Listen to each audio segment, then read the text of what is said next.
In this segment, Dr. and Mrs. Wilkie show and tell the beautiful story of how each of us developed in our mother's womb. They then answer major pro-abortion arguments. Physician and nurse, authors, lecturers, and radio personalities, they are internationally known experts in human sexuality.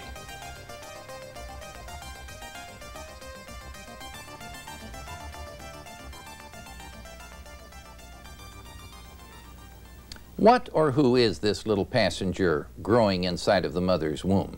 Is this a human life, or when does this become human life? And should this life be protected?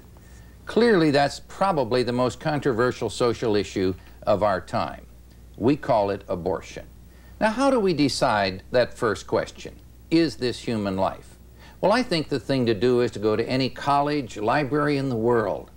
Take a biology and embryology book off the shelf, open it up, and let's first look at what science can tell us about this little passenger. Here's a little baby born very prematurely, 21 weeks into her mother's 40-week pregnancy. She weighed 1 pound when this picture was taken. That's the nurse's wedding ring on her forearm to show you how tiny she is. This little girl, Kenya King, was born weighing just 1 pound 3 ounces, 21 weeks into the pregnancy. She dropped to 13 ounces. Here she is going home from the hospital with her mother. Viability, the ability of a tiny baby to survive outside of the womb if born. Used to be older, now it's earlier. What is viability? Viability is a measure of the sophistication of the external life support systems around the baby. It is not a measure of the humanness of the child and should not be a measure as to whether we protect that life or not. After all, as we get smarter and our equipment gets better, we'll be saving them even younger. And this little baby, just 18 weeks after conception, should his life be protected? Let's go 2 weeks earlier, 16 weeks after conception. A baby? I think so.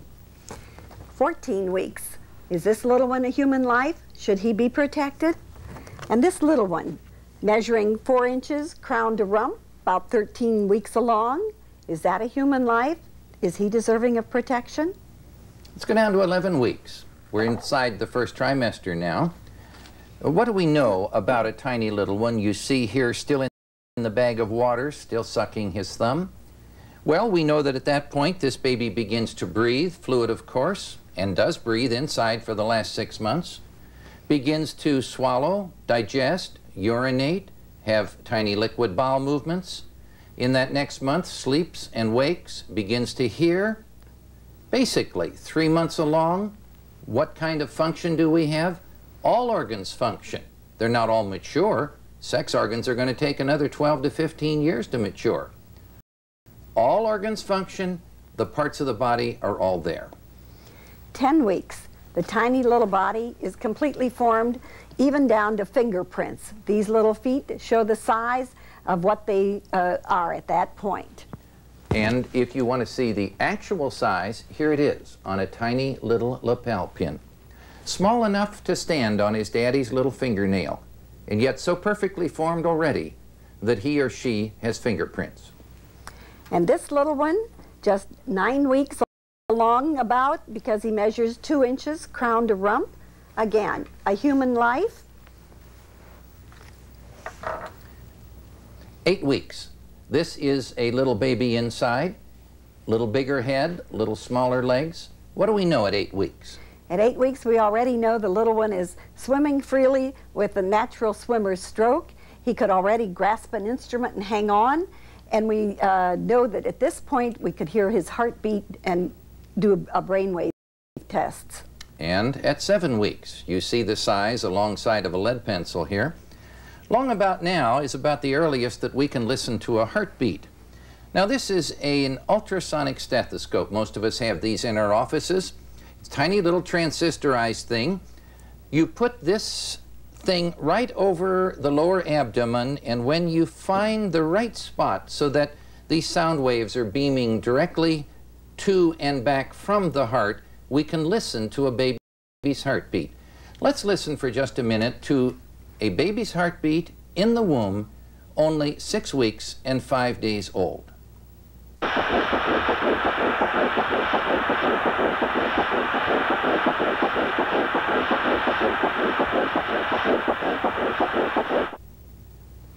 Sadly, we have yet to find the first abortion facility that ever let the mother hear her baby's heartbeat, because the mother would say, "Is that my baby's heartbeat? You mean my baby's alive?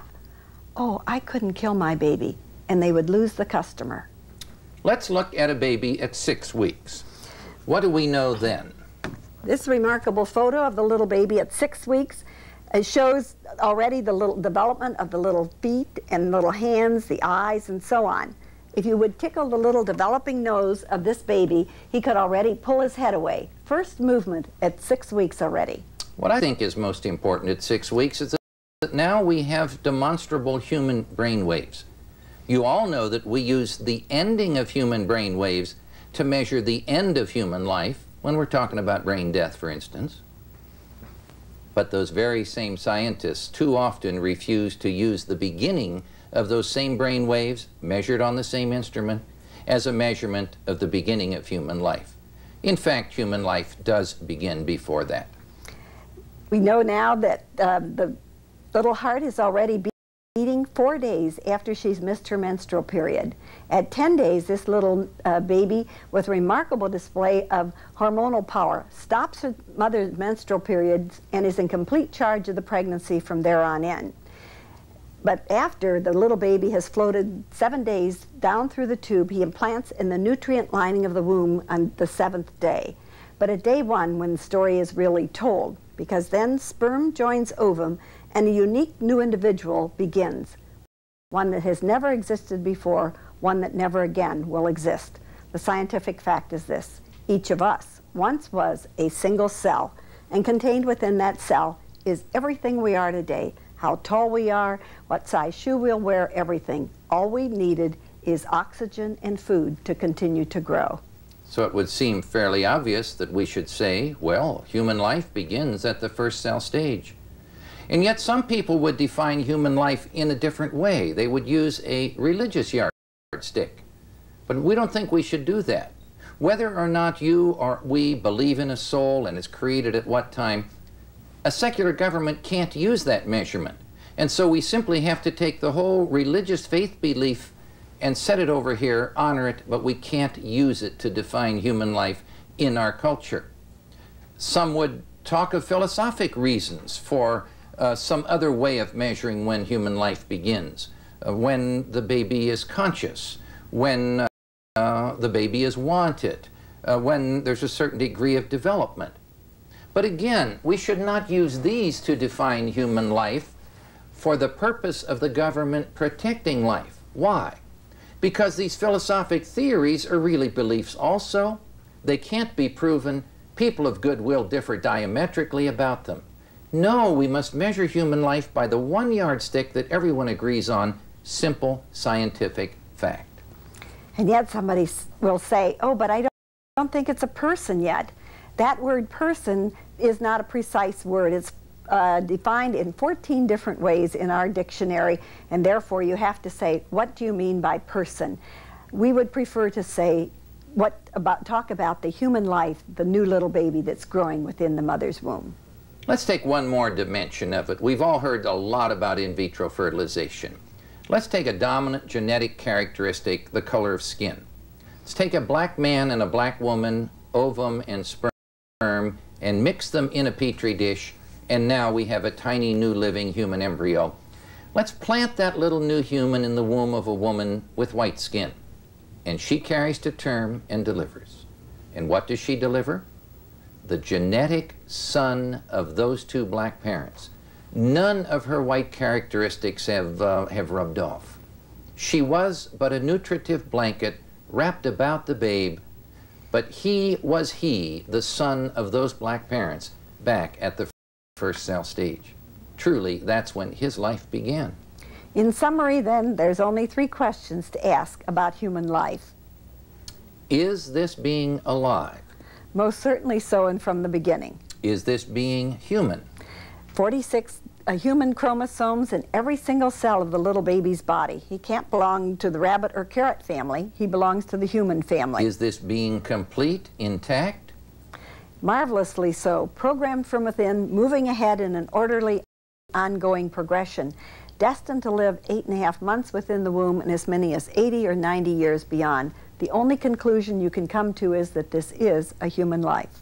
And so I think we've answered the first question. Yes, this is human life. Someone who disagrees with that is either uninformed or sometimes maybe they lie. That brings us then to the second question. Should there be equal protection for all living humans? And now it's evident that we're talking about a civil rights, a human rights issue. And we make laws to protect civil rights. In the 1980s, there have been over 1.5 million unborn babies killed each year. That amounts to 4,000 a day. The question is, will we protect those little ones or not? There were a lot of polls taken right before the U.S. Supreme Court heard the Webster case in the spring of 1989. They all said basically the same thing. The difficult, the hard cases, the mother's life, serious threat to her health, assault, rape, or incest, fetal handicap, all of those had more than a majority support in the United States.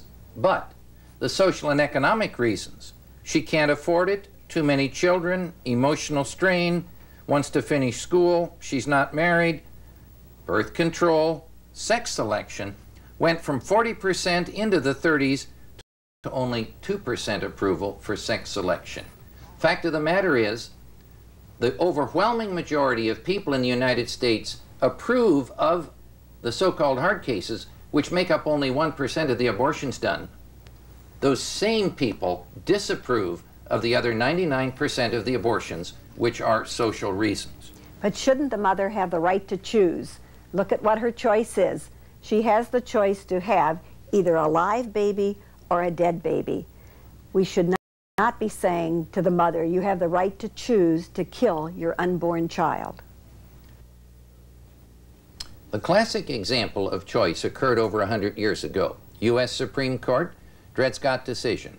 Black people are not legal persons. They're the property of the owner who can choose to buy or sell or kill. The abolitionists protested. To be met with, now look, you're opposed to slavery? That's fine. You don't have to own a slave. But don't force your morality on the slave owner. He has the constitutionally protected right to choose to own a slave. 1973, Roe versus Wade, U.S. Supreme Court decision on abortion. Unborn people are not legal persons. They are the property of the owner, the mother, who can choose to keep or to kill. We objected. You know the answer. Now look, if you don't want an abortion, you don't have to have one, but don't force your morality on the owner, the woman. She has the constitutionally protected right to choose to kill. We've heard a lot about before abortion was legal, thousands of women dying, literally 1 million illegal abortions. That's a lot of nonsense. Let's go to the government figures. The year before the Roe versus Wade decision, how many women died of illegal abortions in the whole United States? 39. That's all, out of a total of 5 million pregnancies. Either there weren't many illegal abortions, or they were all extremely safe. That's probably not true. So there clearly could not have been many illegal abortions, for literally almost no one died. 1 woman per state per year, less than that. And so their claim of the coat hanger, the back alley butchery, and so forth is sheer propaganda. There simply wasn't much of that. And if we again protect unborn babies, there won't be much of that in the future. One of the finest things that has happened in the pro-life movement, while half are involved in education legislation, the other half are involved in services to the mother. And that's what it should be. In addition to the positive alternatives for the mother, adoption. There's over 2 million couples waiting for babies and no babies available. Let's help the women.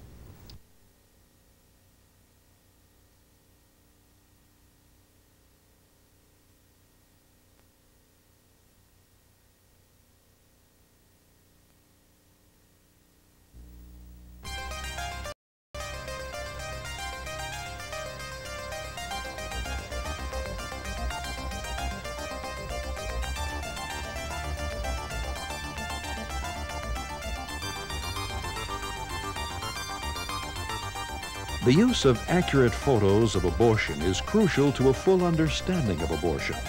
Viewer discretion, however, is advised.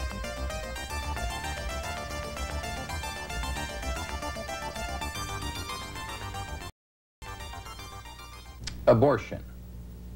Fatal discrimination on the basis of being too young and place of residence, living in the womb. There's a time and a place to hear about and to look at what abortion really is. But should we use pictures? Many people say, oh, you're going to show those gross, emotional, awful pictures. Do we do that in trying to explain other issues? Yes, here are little children from Ethiopia, tragic little children. We heard a lot and read a lot, but not much happened until the media began to show us the pictures. And once we saw the pictures, then people became concerned and became active. The same is true with abortion. Every American should see these slides at least once so they understand what abortion really is. And so, let's look at abortion. Let's start with a very early one. This is an abortion, a suction abortion done at about 6 weeks. She's just about to miss her second menstrual period. Now, here is what's inserted into that lady from below. This is a flexible plastic tube. It's inserted into her womb. Now, this is sort of a knife-like cutting edge right here. The powerful suction tears this little fragile body to bits, and it is drawn out through the catheter. This next picture here shows you what's left after a suction abortion. This is an abortion done at about 8 weeks. This is an abortion done at 10 weeks. This is the thumb forceps for size. It's also a suction abortion when the little baby is ripped apart. Here is another abortion done at 10 weeks. This is a Canadian quarter here for size, the same size as an American quarter. What happened here was that only the soft parts were sucked away and the big pieces didn't come out. The abortionist, luckily, noticed that, had to stretch open the womb further, reach in with a different kind of an instrument, and take out the two big pieces. So there we had it at about 8 to 10 weeks. Barbara showed you at 10. Here's one at 12. This is called a D&C, dilatation and curettage.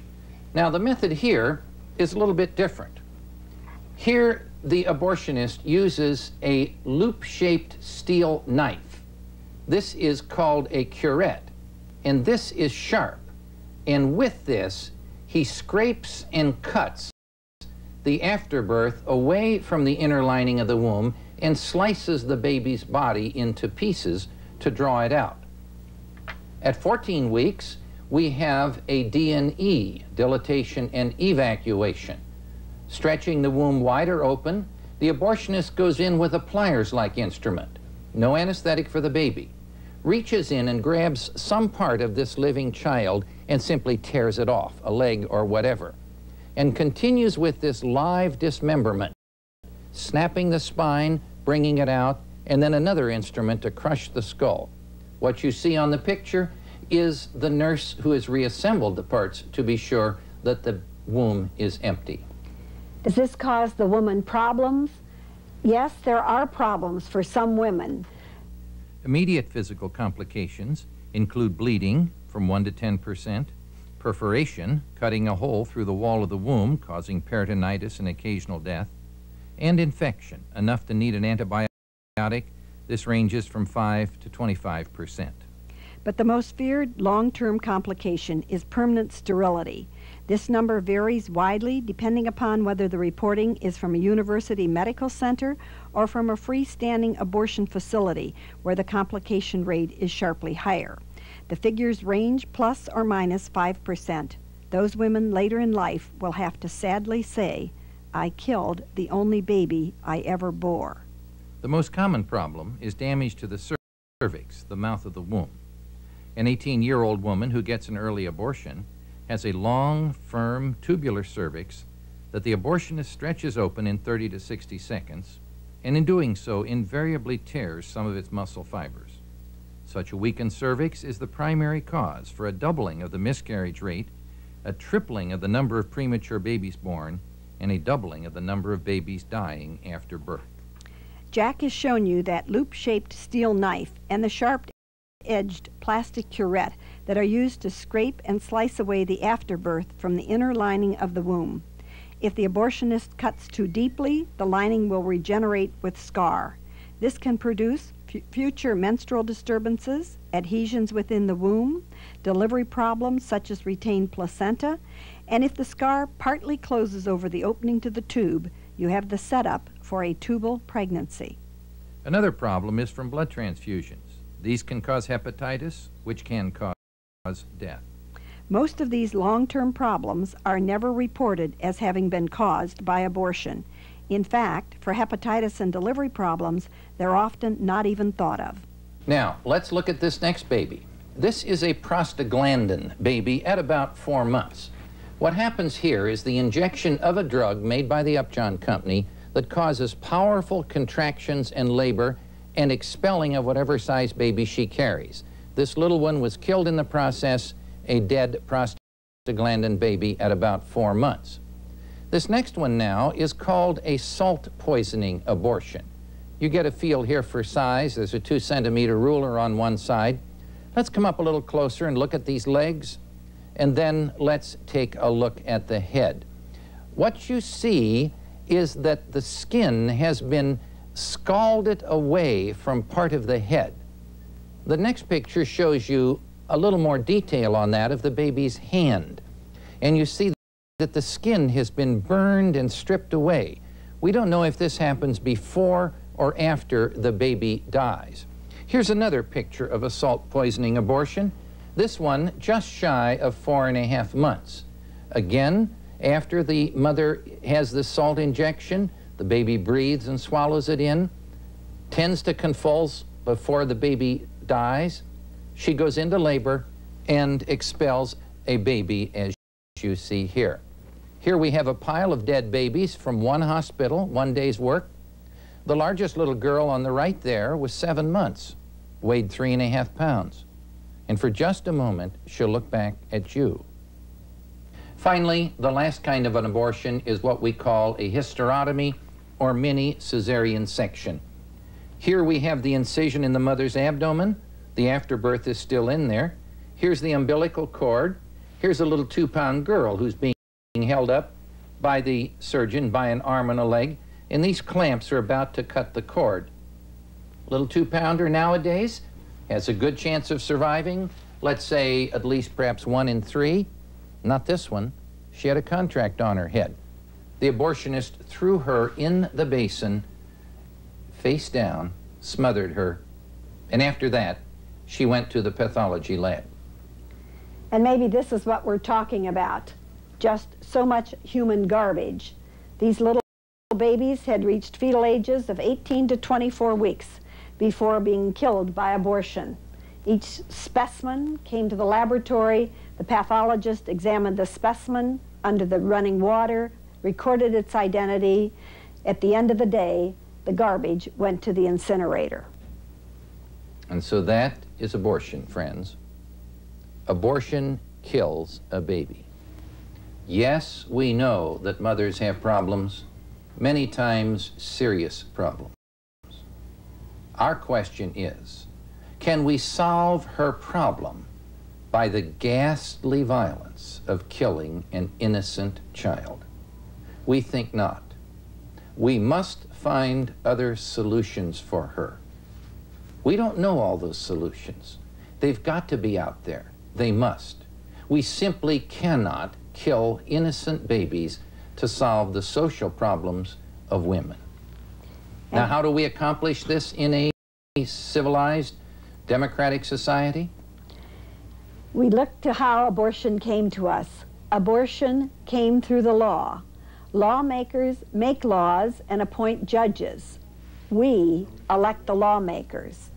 Therefore, until we are concerned enough about this carnage and are willing to do something about it, those laws will continue to be there, and we need to elect the kind of people that will have the courage and the strength to change the laws so that our tiniest little brethren are protected.